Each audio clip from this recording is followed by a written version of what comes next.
Bonjour à tous, donc moi je suis Marie-Amélie Saunier, voilà, j'ai 49 ans, j'habite à Lyon, dans un joli quartier familial sur la colline de Fourvière. Voilà, j'ai effectivement 4 enfants, et de 22 ans à 15 ans, et mon aîné, qui s'appelle Paul, est autiste.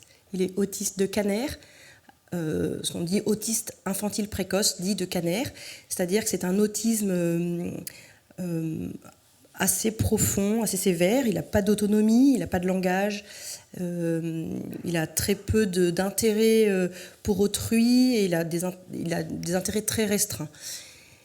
Notre quotidien, alors Paul, il est aujourd'hui, maintenant, depuis un petit moment, en internat sur la semaine, mais il est à la maison tous les week-ends et les vacances scolaires. Et vivre avec Paul, je dis souvent que ça peut être un peu un supplice chinois, parce que c'est un jeune adulte, voilà, de 22 ans, qui demande une attention permanente. Et souvent, je dis que je ne peux pas rester assise 10 minutes. Il faut toujours que je me lève pour lui courir derrière, pour aller voir ce qu'il fait, parce qu'il se met en danger. Et voilà, il a un comportement qui n'est jamais adapté ni au lieu, ni aux situations. Et il faut toujours se préoccuper de lui. Et il ne peut pas non plus vivre en autonomie, donc il faut toujours s'occuper de lui. Donc notre vie de famille est effectivement très fortement impactée par la présence de Paul et son handicap. Merci Marie-Amélie. Et vous, Cécile ? La situation est bien différente pour moi. Moi, je suis atteinte d'un handicap moteur depuis ma naissance. Je suis née prématurée à 6 mois et demi. À l'époque, c'était une grande prématurité.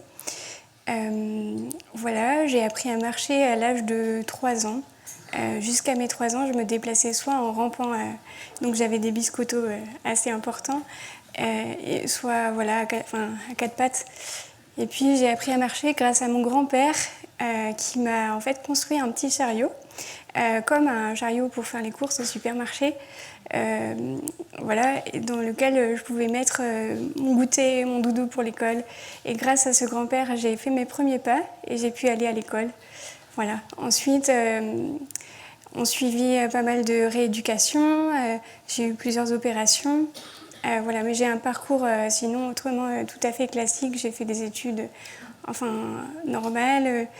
Aujourd'hui, je travaille, je suis graphiste. J'aime beaucoup créer, j'aime beaucoup lire aussi, inventer, réfléchir, écrire. J'habite un studio à Paris. Une vie. Peut-être que la complexité de ma vie et aussi sa richesse, c'est que je suis atteinte d'un handicap moteur et en même temps je vis au quotidien dans le monde des valides, donc j'ai un peu un pied dans chaque monde. Et c'est aussi la raison d'être de mon livre, c'est d'essayer de trouver tout ce qui peut nous rapprocher les uns des autres. Voilà. Merci Cécile. Alors on est là pour parler un petit peu de vos livres. Est-ce que vous, Cécile, comment vous avez découvert finalement ce besoin d'écrire, ou peut-être dit différemment, qu'est-ce qui se passerait si vous n'écriviez pas ? Bon, si je n'écrivais pas, ma vie continuerait quand même. Mais je pense que je peux dire que je me priverais d'un grand bonheur. J'aime tellement écrire. En fait, pour moi, écrire, c'est surtout écrire sur le handicap, en fait. Quand on écrit, c'est comme si on était face à un bloc de bois. Là encore, je pense à mon grand-père qui faisait beaucoup de sculpture. Et comme si on avait une gouge qui taillait dans le bloc de bois et qui essayait de faire émerger ce qu'il y a de plus beau, de plus profond à l'intérieur de la réalité. Ou alors, c'est comme si on faisait aussi un travail de doreur, c'est-à-dire on prend un objet et on le rend beau. Voilà, pour moi, c'est ça l'écriture. Alors finalement, comment on arrive à conjuguer dans l'écriture à la fois ce témoignage qui est très intime, mais aussi cette pudeur, cette vérité et intimité ? Ça, c'est une grosse question qui n'est pas facile à répondre. J'ai eu beaucoup de combats pour ce livre, pour le livrer, pas pour l'écrire, mais pour le donner. Pour l'écrire, c'était assez facile. Pour le donner, c'est difficile. De permettre au lecteur d'approcher ce qu'il y a de plus profond dans mon cœur, c'est difficile. J'ai réfléchi que quand on écrit, on n'est pas là pour tout déballer. On est là pour faire un cadeau. Et donc, essayer de trouver ce qu'il y a de plus beau. Et surtout, pas forcément ce qu'il y a de plus beau, parce que j'écris aussi des choses qui sont un peu violentes. Le handicap, quand même, c'est violent parfois. Et je ne voulais pas cacher ce côté violent. Mais ce qui va en tout cas faire grandir le lecteur, ce qui va pouvoir le rejoindre dans ce que lui vit et l'aider à grandir. Et puis, il y a une amie qui avait écrit un livre avant moi et qui m'avait dit « Cécile, il ne faut rien que tu n'écrives il faut rien regretter. Ne regrette rien de ce que tu mets. Si tu es tenté de regretter, tu l'enlèves. » Donc j'ai supprimé plein de pages. Donc là, ce que vous avez, voilà, je donne, enfin, ce qui est dans ce livre, c'est tout ce que j'ai donné sans rien regretter. Et je me suis aussi dit que ce qui, moi, me faisait violence, ferait violence au lecteur. Et ce qui serait juste pour moi, serait juste aussi pour mon lecteur. Et je trouve qu'il faut essayer de sentir ce qu'on a au fond de soi et les émotions qui nous traversent, jusqu'où on peut aller et à quel endroit il faut s'arrêter. C'est un peu comme... l'image qui me vient, c'est un peu comme si j'étais dans un safari. Alors, ça ne m'arrive pas tous les 4 matins d'aller au safari. Mais en fait, l'écriture, c'est un travail d'approche. C'est-à-dire, on approche, on regarde le lion qui est loin, on approche, et là, on s'arrête pile au moment où il risque de bondir sur nous. Voilà.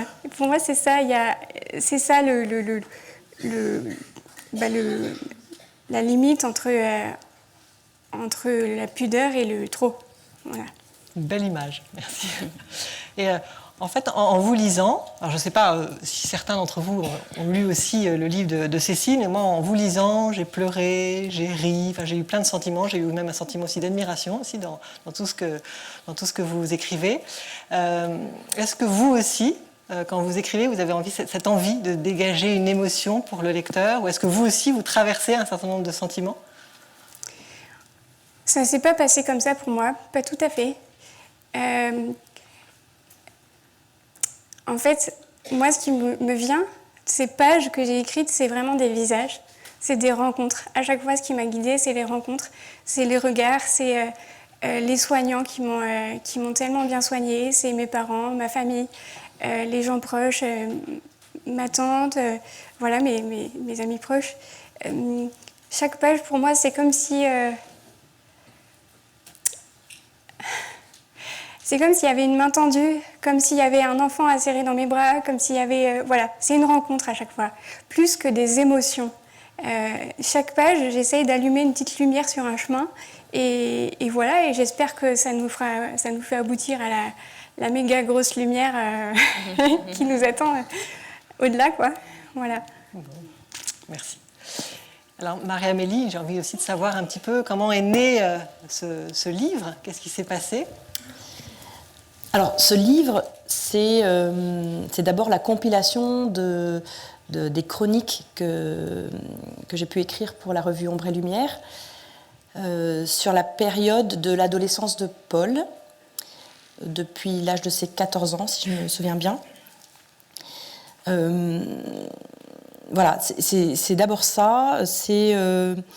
Moi, c'était pas forcément évident d'en faire un livre. J'écrivais ces chroniques avec jubilation, j'ai toujours aimé écrire, mais j'avais pas forcément l'idée de les regrouper. Et voilà, et on a parlé longuement de faire ce livre avec Cyril, qui est le rédacteur en chef de la revue Ombre et Lumière. Et voilà, j'étais pas forcément au départ complètement partante, et puis il y a eu plusieurs choses qui m'ont poussée à dire oui. L'idée que Paul, en grandissant, était de moins en moins visible pour la société. C'est-à-dire qu'il est de plus en plus difficile pour moi de l'emmener avec moi, que ce soit pendant les vacances en famille ou dans différentes activités que je peux avoir. Voilà, donc son comportement est vraiment compliqué, et puis il est très grand, il est costaud, donc c'est beaucoup d'énergie, et c'est vrai, et puis il est pensionnaire, c'est vrai que voilà, c'est difficile de l'emmener, et les personnes me disent souvent merci de nous permettre de l'approcher quand ils le voient. Et je me suis dit, c'est intéressant de montrer ce que c'est que la vie avec un adolescent et un jeune homme autiste, ce que c'est que notre vie qui est finalement peu médiatisée. On parle beaucoup des jeunes autistes, mais l'accès à l'âge adulte, c'est moins médiatisé. Et puis des rencontres pendant un pèlerinage, une jeune femme, par exemple, où j'avais simplement dit que j'avais un fils autiste très handicapé, et une femme qui avait beaucoup pleuré, une IMG qu'elle avait eue au début de son mariage, et je me suis dit c'est important de témoigner que certes c'est une vie compliquée, c'est une vie difficile qui a bien des obstacles, mais que ce n'est pas que ça, et c'est aussi une vie pleine d'énergie, pleine de joie, pleine de situations extraordinaires. C'est vrai, c'est que quand j'ai lu votre livre, si j'avais le talent de Cécile, j'aurais eu envie en fait de dessiner, parce que je trouve que vous donnez des tranches de votre vie, c'est très concret. On aurait envie de dessiner un petit peu toutes ces scènes de vie. Qu'est-ce qui se passe quand vous posez comme ça par écrit vos mots, MOT, mais aussi vos mots, vos douleurs, qu'est-ce qui se passe? Alors, moi, je rejoins un peu Cécile, c'est-à-dire que je cherche toujours à écrire en vérité, c'est-à-dire que je cherche pendant longtemps mes mots pour être sûre de livrer quelque chose qui soit vrai dans ce que j'ai vécu. Alors, c'est souvent dans le livre, c'est souvent des situations de vie. Voilà, j'essaie d'être juste, d'être en vérité.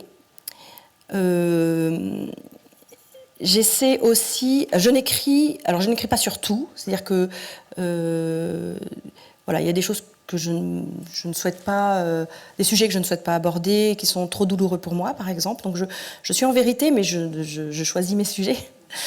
Et je n'écris que si ce que j'ai à dire peut apporter quelque chose une solution, quelque chose de positif pour le lecteur. Je pense beaucoup au lecteur, et je pense beaucoup à des lecteurs qui pourraient être dans ma situation. Et voilà, je me dis, voilà, j'ai eu une situation, il m'est arrivé telle chose avec Paul, ça a été vraiment compliqué. Comment je m'en suis sortie? Finalement, ce qui m'intéresse là-dedans, c'est comment je garde de la joie, comment je garde voilà, une énergie malgré les galères, en fait. C'est un peu ça. Donc si je n'ai pas trouvé la solution, la porte de sortie, je ne vais pas forcément écrire. Alors les premiers mots, c'est finalement le titre de votre livre. Est-ce qu'on peut revenir un petit peu sur pourquoi ce choix à chacune? Pour vous, Cécile, corps fragile, cœur vivant. Qu'est-ce que vous vouliez dire avec ces quelques mots? Oui, le choix du titre a été vraiment très difficile. Il y a eu tout un week-end où j'ai mis plusieurs amis au travail. Et le lundi matin, j'ai soumis à l'éditeur une liste où il y avait 3 ou 4 pages de titres à l'enfilade. Et je lui ai dit, maintenant, vous choisissez. Et donc, ils ont choisi celui-là, Corps fragile, cœur vivant. J'ai beaucoup de choses à dire sur ce titre. D'abord, j'aime bien son côté bref, parce que je voulais un truc qui soit un peu punchy, coup de poing, parce que pour moi, le handicap, c'est quand même comme un coup de poing. Il y a quelque chose de... voilà, il faut que ça rentre dans le tas. Il y a aussi la dimension complète, le corps et le cœur. Je ne suis pas que un corps, je ne suis pas que un cœur, je suis les deux à la fois. Et surtout, le lien entre fragile et vivant. Parce que, en fait, aujourd'hui, je trouve qu'on a beaucoup tendance à considérer la fragilité comme quelque chose de négatif, quelque chose qui penche un peu du côté de la mort, finalement. Quand on est fragile, qu'on est handicapé, c'est pas cool, quoi. Or, je pense que c'est tout le contraire. Pour moi, la fragilité, elle est vraiment du côté de la vie. Et c'est ça que veut mettre en avant. En fait, c'est bon d'être fragile dans le sens où c'est bon d'avoir besoin des autres. Moi, je fais quotidiennement cette expérience. Avoir besoin de l'autre, c'est bon. Déjà, parce que ça permet à l'autre de donner ce qu'il a de meilleur. Et parce que moi, ça me met en relation, en fait. Voilà un petit exemple très concret et tout simple qui m'est arrivé il y a quelques... je sais pas, peut-être quelques mois, une jeune fille à la sortie de la messe que je connaissais ni d'Ève ni d'Adam, qui est venue à ma rencontre, qui voyait que j'avais une canne, et puis j'étais vraiment très fatiguée ce jour-là. Elle était belle, cette jeune fille, vraiment très belle. Et elle m'a fait un magnifique sourire, et elle m'a dit « Mais est-ce que vous voulez que je vous aide à rentrer chez vous ?» Elle devait avoir quelques années de moins que moi. Donc, bon. Et en fait, elle était tellement belle et elle avait l'air tellement sympa que je lui ai dit « Bah, ok ». Et du coup, on a fait tout un petit bout de chemin ensemble et on est devenus très amis parce qu'elle travaille aussi dans le milieu de la communication, elle travaille dans le vin. Voilà, on est devenus très amis comme ça. Et donc, je la remercie d'avoir fait ce premier pas. Je pense que j'aurais pu lui dire, écoutez, vous êtes à peine plus jeune que moi, ça va, je suis pas une vieille dame, j'ai pas besoin de vous.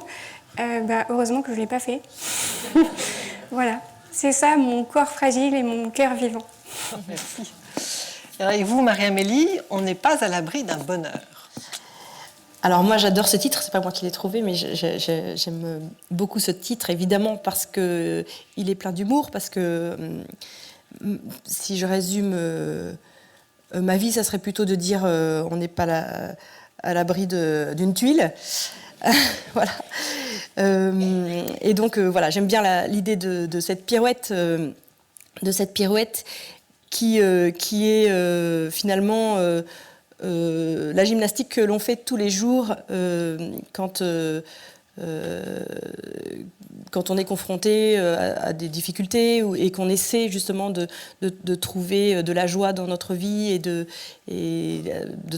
transmettre des choses belles autour de nous, on est obligé de faire cette pirouette.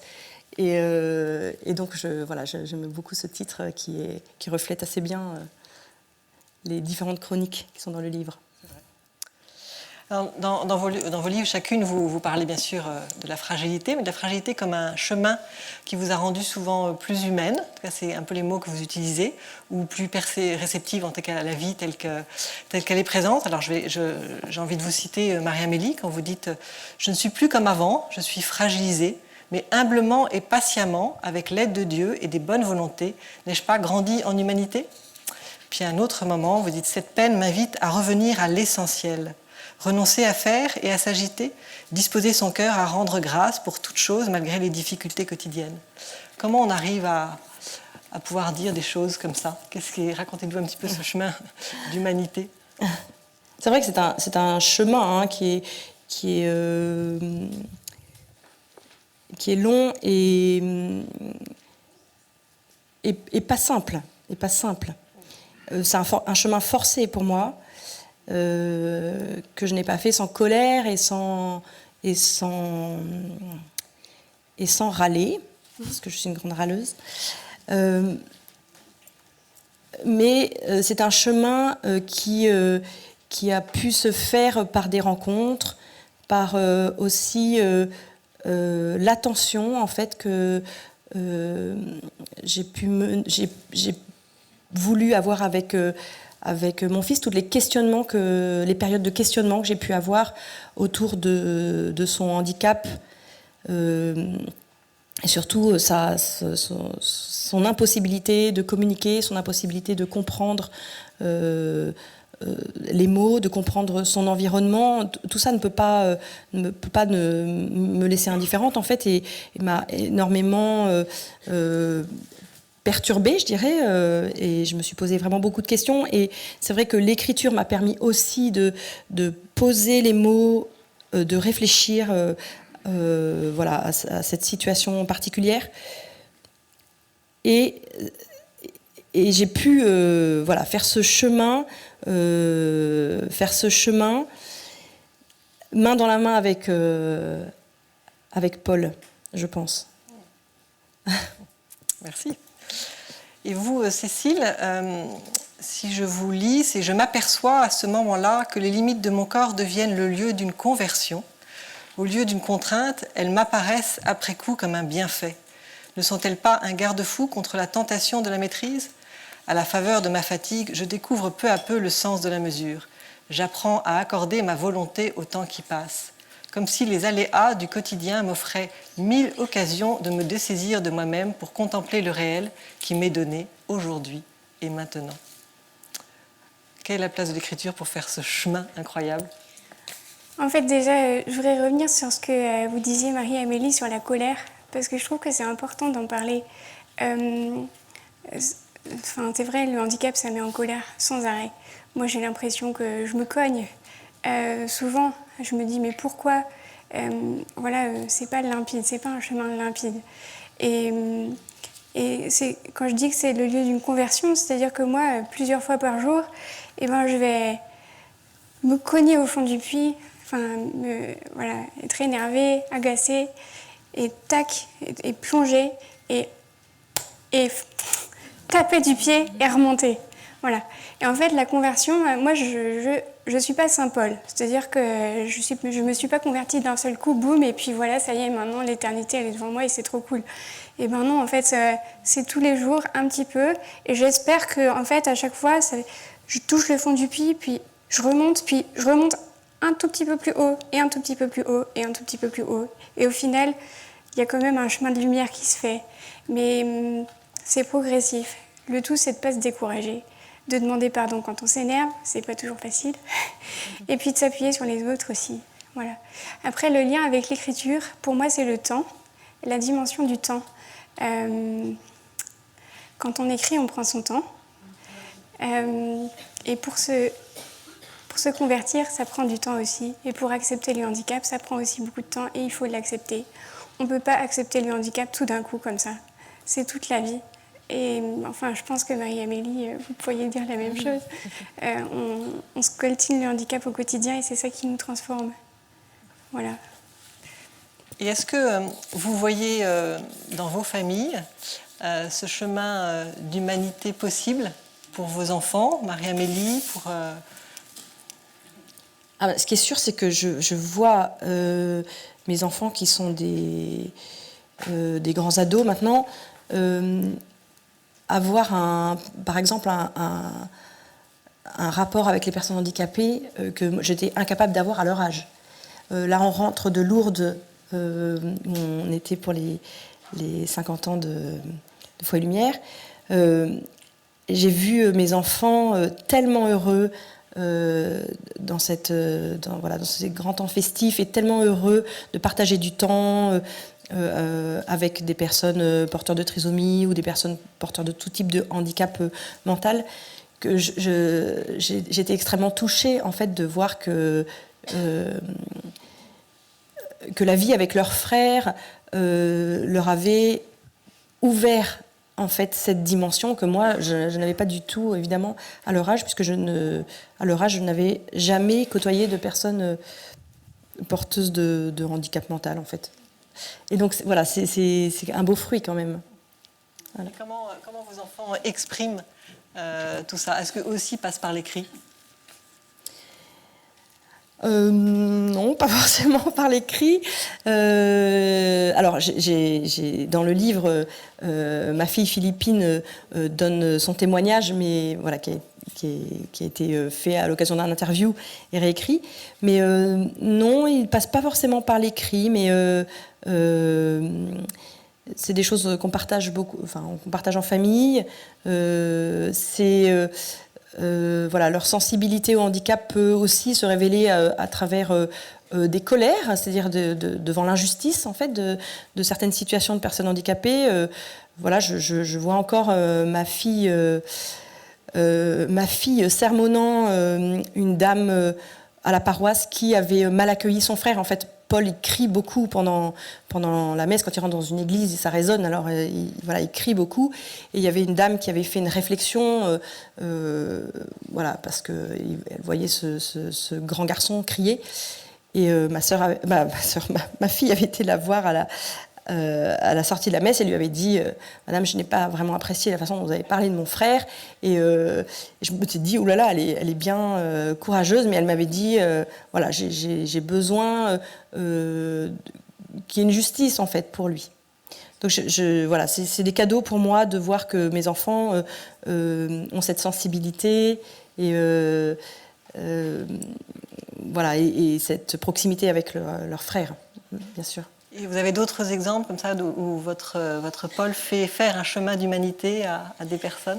Paul, voilà, quand les personnes rencontrent Paul, il reste jamais indifférent. C'est toujours extrêmement perturbant, en fait, pour les gens de rencontrer Paul qui non seulement ne parle pas, mais ne comprend pas le langage et qui semble avoir un comportement qui n'est jamais adapté. C'est toujours très particulier. Je me souviens d'une femme qui m'avait abordée de façon très furtive, en me disant « Je vous admire beaucoup, devoir vous occuper de votre fils. Elle m'avait dit « Ma mère avait un enfant comme le vôtre. » Alors je lui dis « c'est votre frère ou votre sœur ?» Et hop, elle est partie. Alors je me suis dit, qu'est-ce que ça cache comme difficulté, voilà, comme histoire, en fait. Et puis, des personnes peuvent avoir du mal aussi à s'approcher de Paul. Voilà, il ne laisse jamais indifférent. Mais je n'en veux jamais aux personnes d'avoir des difficultés à rentrer en relation avec lui, parce que d'abord c'est très impressionnant, et puis moi j'aurais été bien incapable de le faire également à leur place si j'avais pas eu cette possibilité d'avoir un enfant comme ça avec ce type de handicap. Voilà. Mais j'ai souvent le témoignage quand même de personnes qui me remercient de leur permettre d'approcher Paul. Et j'ai des gens qui me disent « Votre fils est un prophète aussi ». Parce qu'il est tellement... il nous demande d'aller vers lui, il nous demande de faire attention à lui, il nous demande de prendre le temps. Et c'est vrai que ce n'est pas forcément des attitudes naturelles. Ou en tout cas facile à avoir, et ça nous apporte aussi beaucoup personnellement et pour l'ensemble de la société. Merci. Dans votre livre, Cécile, vous parlez un peu de votre fratrie, de vos nombreuses sœurs. Vous parlez un petit peu du sentiment peut-être de jalousie qu'il y a pu y avoir chez vous, peut-être chez vos sœurs, je ne sais pas, mais aussi le fait que vous pensez que vous pouvez être, ce qui est d'ailleurs assez beau, enfin même très beau, vecteur d'unité pour la famille. Est-ce que vous nous expliqueriez un petit peu ce que ça veut dire ?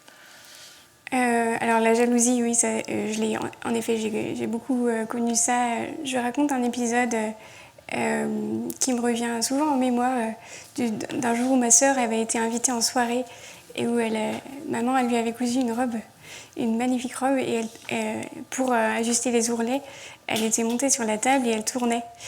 Et moi, j'ai regardé ça et je me disais, en fait, moi, ça, ce sera jamais pour moi. Voilà. Et cette jalousie, je l'ai longtemps portée, jusqu'au jour où il y a un de mes amis qui m'a dit « Mais Cécile, en fait, être jaloux, ça fait partie de la vie, c'est un sentiment, tu peux rien... ça vient. Après, là où tu peux travailler, c'est sur comment...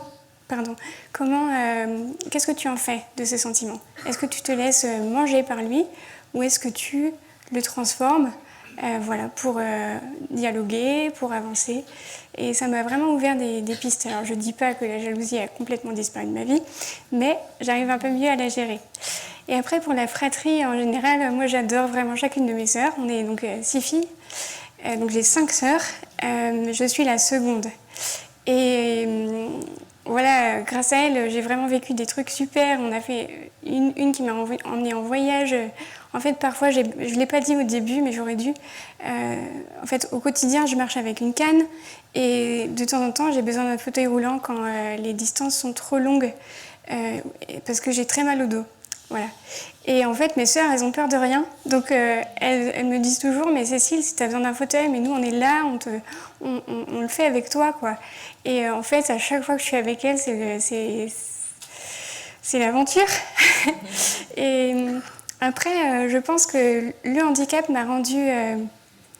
alors, j'en ai jamais vraiment parlé avec elles, donc c'est mon point de vue. Je ne sais pas comment elles... Je ne veux pas parler à leur place. Voilà, mais de mon point de vue, je pense que le handicap me rend un peu, comment dire, résiliente. Donc, j'arrive peut-être mieux que d'autres à surmonter des difficultés.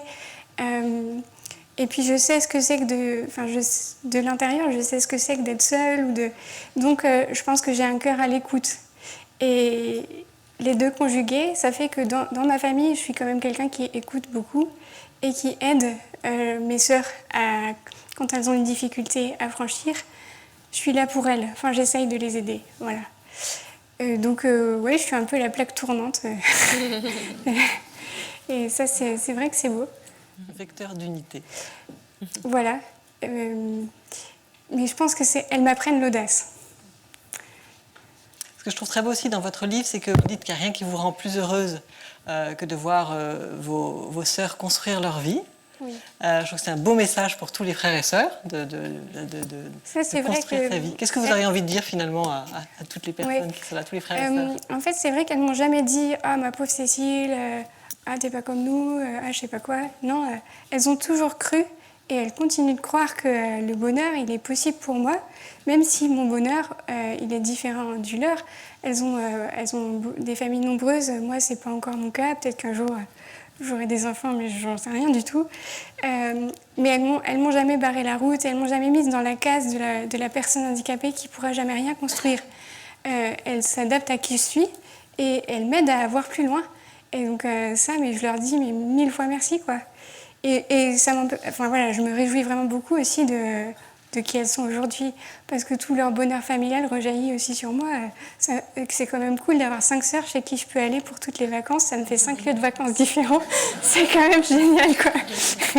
Donc voilà, merci mon Dieu. Je ne sais pas comment c'est dans les autres familles, mais chez moi, c'est quand même très beau.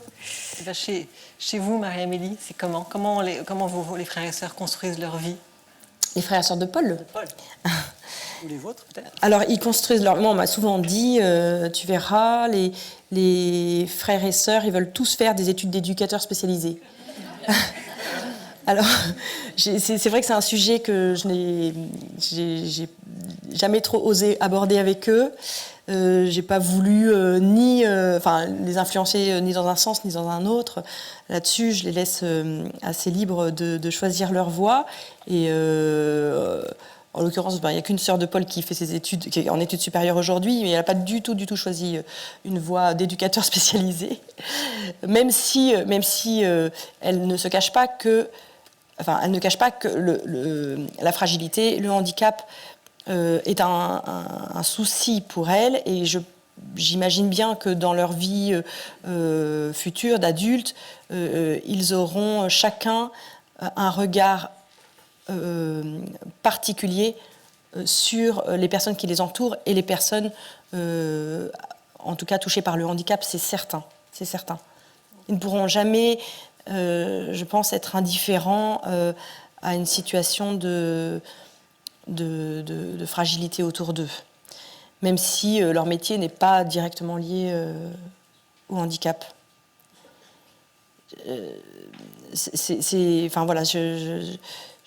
Pour moi, en tout cas, c'est une grande joie de voir ça chez eux se développer.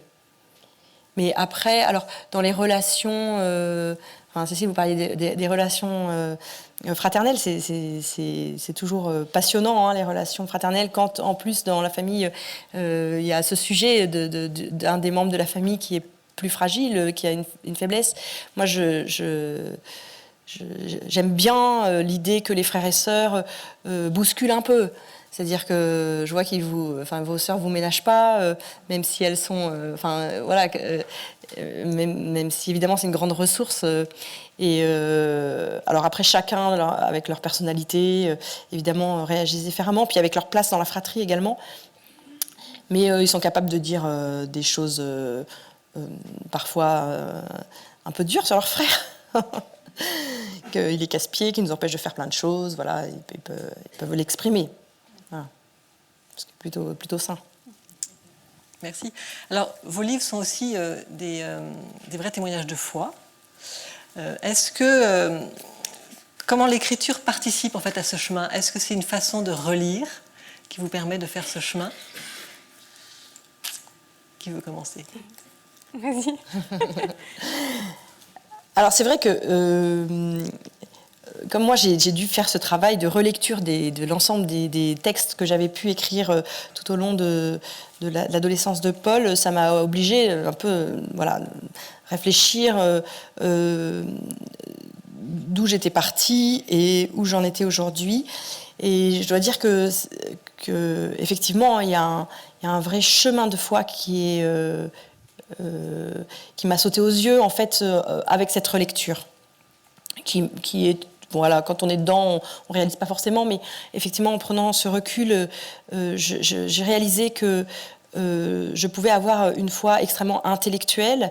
Comme je disais tout à l'heure, moi, j'avais jamais eu de contact dans ma vie étudiante, dans ma jeunesse avec le handicap, par exemple.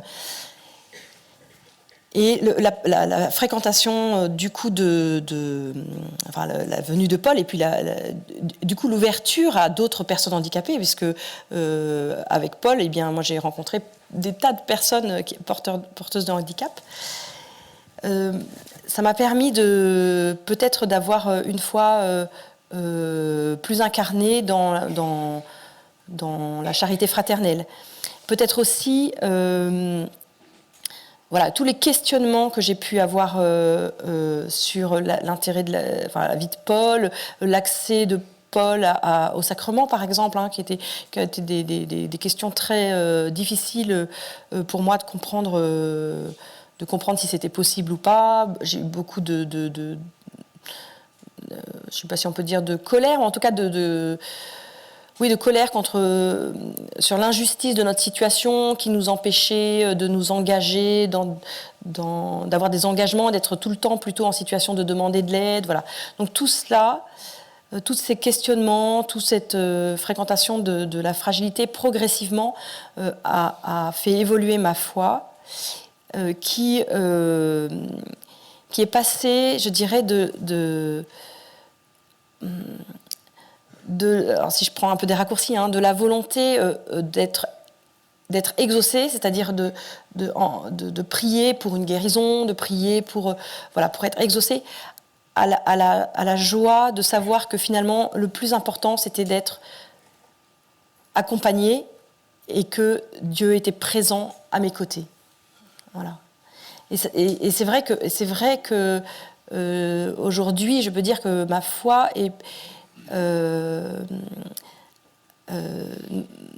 m'apporte beaucoup de joie parce que je sais que je ne suis pas abandonnée et que Dieu est à mes côtés.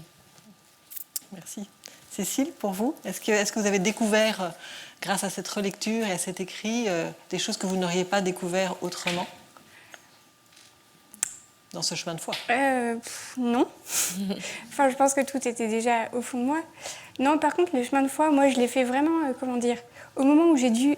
Déjà, au moment où les éditions de l'Emmanuel m'ont proposé d'écrire ce livre, j'étais un peu incrédule. Déjà, au moment où Cyril Douillet m'a proposé d'écrire les chroniques sur Ombre et Lumière, j'étais déjà un peu incrédule. Donc, premier saut dans la foi, de me dire, bon, on me demande... c'est un homme très intelligent, donc il n'y a pas de raison qu'il me demande un truc stupide. Donc allez, on y va. Bon, premier pas. Ensuite, pour ce livre, pareil, les éditeurs de l'Emmanuel, ils ne prendraient pas le risque. Franchement, je me suis dit, allez, hop, je saute. et ensuite, super, j'écris tout ça, comme un paquebot qui fend la mer, magnifique et tout. En quelques semaines, c'était bon. Mais après, au moment de donner ce livre, au moment où il a dû partir à l'imprimeur, là, c'était horrible. J'ai cru que j'allais jamais survivre. C'était vraiment un vrai chemin de croix, mais vraiment. Donc j'ai appelé au secours quelques personnes en disant mais est-ce que vraiment est-ce que c'est pas moi qui suis en train de me mettre en avant? Est-ce que c'est vraiment le bon Dieu qui me le demande? Est-ce que vraiment les gens ils ont besoin d'entendre ça? Est-ce que enfin bon bref, j'étais pleine de doutes. Donc heureusement qu'il y avait mes amis proches qui ont été là pour me dire mais si Cécile, allez vas-y. Donc là encore une fois, j'ai sauté. Et à chaque fois que je fais une intervention comme ça, je saute parce que je me dis toujours mais en fait qu'est-ce que j'ai de plus que les autres quoi? Tous ceux qui sont dans la salle, ils traversent aussi des choses très difficiles et pourquoi moi plus qu'un autre? Bon, je n'ai pas du tout la réponse à cette question, mais en tout cas je saute. Et donc ce livre en fait il me fait faire des pas, des oui, et à chaque fois je vois que c'est pour du bien.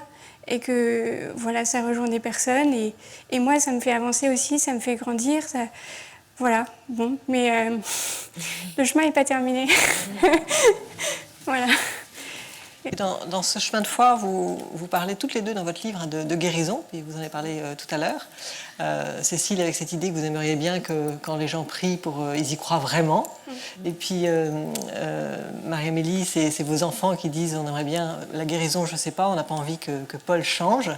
Qu'est-ce que vous auriez envie de dire à toutes les personnes qui sont là sur la question de la guérison? Peut-être qu'elles demandent aussi la guérison. Qu'est-ce que vous auriez envie de leur dire? Moi, je veux bien répondre parce que ça m'a fait un peu réagir quand vous disiez que ce qui était important pour vous, c'était que Dieu était là. En fait, moi, je continue de prier pour ma guérison. Et je continue de prier pour la guérison des gens qui me sont proches, qui m'entourent. Et je ne crois pas que c'est en vain. Moi, en fait, je me dis que ce que je vois, c'est que j'ai envie d'être guérie. J'ai envie d'être guérie, j'ai envie d'être guérie. Ok. Mais en fait, l'important, c'est aussi tout le chemin que Dieu fait à travers moi et à travers ce désir. Et l'important, c'est de garder le désir bien vivant. En fait, c'est comme cette histoire de guérison, c'est une histoire d'amour, enfin, je trouve. On voit le but à atteindre, on a envie d'être aimé, on a envie d'aimer. On n'y arrive pas, on bloque. Mais en même temps, il y a tout un chemin qui se fait en nous, un chemin de... En fait, on est en lien avec Dieu, et c'est ça qui est important. Voilà, il faut surtout pas lâcher et se dire bah tant pis, de toute façon j'y crois plus. Enfin surtout pas. Ça arrive. Enfin je veux dire moi ça m'arrive, mais je trouve qu'il faut vite raccrocher le wagon en se disant bah non, allez, il faut continuer d'y croire. Et parce qu'en fait, le désir c'est comme un fer rouge. Il faut qu'il soit bien bouillant pour qu'il arrive à prendre une belle forme, quoi. Pour que... voilà, enfin, je sais pas comment dire. C'est ça, quoi. Voilà. C'est vrai que dans votre livre, Cécile, sur ce que vous dites sur la guérison, moi, ça m'a beaucoup touchée parce que je me suis dit, oh là là, voilà une personne qui a une grande foi.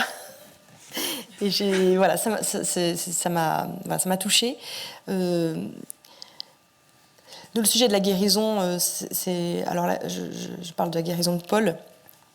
C'est vrai que je raconte souvent, hein, j'ai cette histoire assez drôle. On partait avec les enfants à Lourdes, donc je conduisais la voiture, j'avais tous les enfants dans la voiture. Et les enfants me disent, ils étaient plus petits, et ils me disent « Maman, on va demander la guérison de Paul à Lourdes ». Et puis j'étais bien embêtée avec cette question-là et je leur réponds vous êtes vraiment sûrs, hein? Vous voulez demander la guérison de Paul. Donc si on revient de Lourdes, on se projette, hein? Paul est guéri. Donc vite, il faut que j'aille l'inscrire au lycée. Il faut qu'il rattrape les cours parce qu'il va avoir le bac de français là. Et il va falloir vraiment, ça va être compliqué pour lui. Enfin, ça va être compliqué, non, il sera guéri, mais il va falloir qu'il s'y mette pour son bac. Et là, j'ai senti les enfants, voilà, pas très sur deux, puis ils m'ont dit ah non, on peut pas lui faire ça. On peut pas lui faire ce coup-là quand même. Le bac de français à la fin de l'année là, mais c'est trop vite, trop rapide. Je dis oui, mais s'il se met à parler, s'il est guéri, il va devoir passer son bac. Donc ah non. Alors, il voulait bien qu'il soit guéri, mais qu'il passe pas son bac. Enfin voilà. Et donc je leur ai dit voilà, c'est peut-être que peut-être qu'on peut demander à la Sainte Vierge, pas forcément complètement sa guérison. Peut-être qu'on peut lui demander voilà, Paul est sujet à des crises d'épilepsie. Peut-être qu'on peut lui demander que ces crises d'épilepsie ne soient pas trop importantes. On peut lui demander que sur sa route, il y ait des personnes pour l'aider, pour l'aimer. On peut demander que l'année se passe bien, qu'il n'y ait pas d'hospitalisation, qu'il n'y ait pas de difficultés majeures pour lui et pour nous tous. Et on peut lui demander l'unité de la famille. Il y a plein de choses à demander à la Sainte Vierge. Je dis pas qu'il ne faut pas demander la guérison, mais c'est vrai que dans un cas de handicap mental lourd, comme Paul, son langage, ça me semble tellement...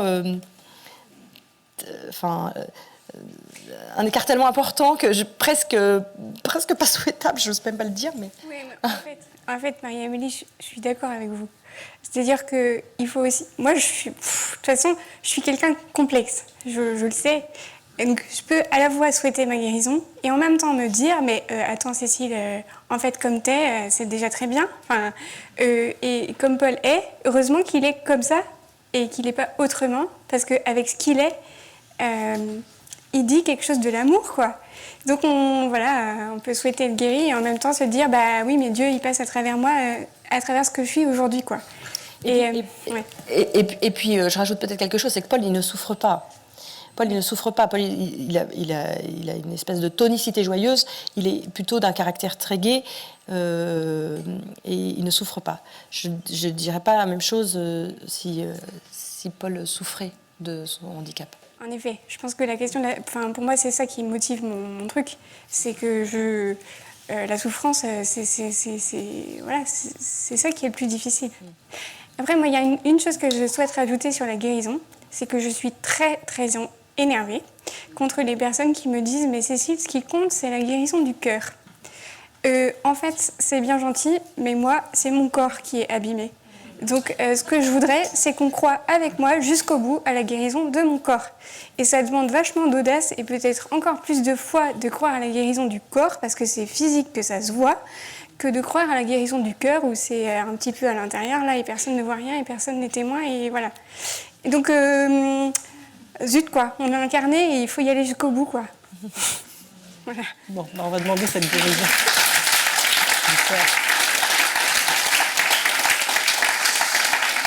Merci.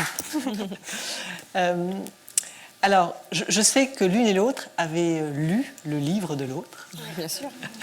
Est-ce que vous voulez bien nous partager en fait à toutes les personnes qui sont là, un passage du livre de l'autre qui vous a particulièrement touché, et puis nous dire en fait aussi pourquoi, une fois qu'il est lu, pourquoi vous l'avez choisi. Qui veut commencer ? Je commence. Vas-y. Ouais. Alors moi j'ai choisi un passage qui est page 66 dans le texte qui s'appelle « Sans regret ». Alors, je voudrais plutôt aider à réfléchir à la notion de manque. En effet, le handicap ne condamne pas à un rien, tandis que d'autres auraient tout. Quand je ne peux pas faire de ski à la montagne, je ne tombe pas pour autant dans le néant. Je crois profondément qu'un manque cache toujours un plein, et que, à la place qui est la mienne, je continue d'être. Je garde en moi intacte la capacité de savourer le moment présent. Et ce n'est pas forcément moins bien, c'est simplement ma place à moi. C'est vrai, cette conversion se fait parfois au prix d'un arrachement, mais il est souvent de courte durée, et je regrette assez rarement ce que je ne peux pas faire. Je ne voyage pas au bout du monde, je fais le tour du globe en lisant. Je ne pratique pas de sport en salle, je profite d'un après-midi tranquille à la maison. Je pense avoir ainsi développé, en une mystérieuse alchimie, une certaine qualité de contemplation et de rêverie qui n'aurait sans doute pas eu le loisir de se déployer autrement. Si mon handicap reste une souffrance au niveau de l'être, il n'en est pas une au niveau du faire ou rarement. S'il est vrai que je vis la réalité autrement, il est vrai aussi que je la vis pleinement. Alors, j'aime beaucoup ce passage parce que j'aime beaucoup, Cécile, votre posture face à la vie. Et je trouve que vous abordez entre les lignes le sujet de la comparaison. Et c'est un vrai sujet dans le handicap, le sujet de la comparaison avec les personnes valides. Et moi, c'est un sujet qui me touche parce que c'est la comparaison avec des familles qui ont moins de difficultés. Et le sujet de la comparaison peut amener le sujet de la jalousie aussi, voilà. Et donc le manque, comparé à ceux qui n'ont pas ce manque, peut effectivement faire souffrir. Et je trouve que vous donnez un chemin pour que la vie ne soit pas vécue sous cette comparaison, mais bien au contraire vécue pleinement dans ce que l'on est, dans ce que l'on est en famille ou que l'on est soi-même, et qu'il y a tellement de belles choses à découvrir que ce serait dommage d'en rester à la comparaison. Merci Marie. Merci. Merci Cécile. Merci vraiment à toutes les deux, surtout. Je crois qu'on peut. J'espère que vous le lirez.